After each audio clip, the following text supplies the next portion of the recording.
And how to make butter at home. I bought this box from grocery. I put it here.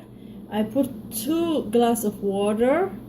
Then I mix it together so the butter will become on the top. maanta waxaan sameynayaa sida badarka loo sameeyo butterka ama subagaba kanaan soo iibsaday halkanaan ku shubay 2 cup of biyo ana waan ku shubay waan isku blend gareeyay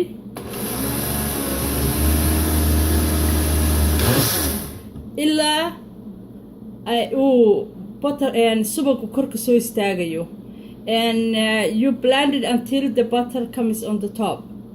So watch me. Okay, welcome butter ki ama subagi. Let me decide. Yeah. Now here, welcome.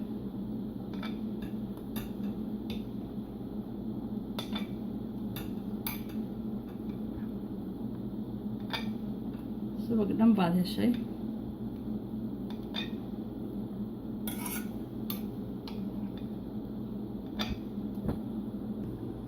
You can add butter. Roti baad ku dari kartaa. You can warm it up and eat whatever you want it. Canjeeladaad ku darsan kartaa. Intaad canjeelada sameyso baad kana diirinaysaa intaad dabka saarto. Waa kaas daan ila sameeya.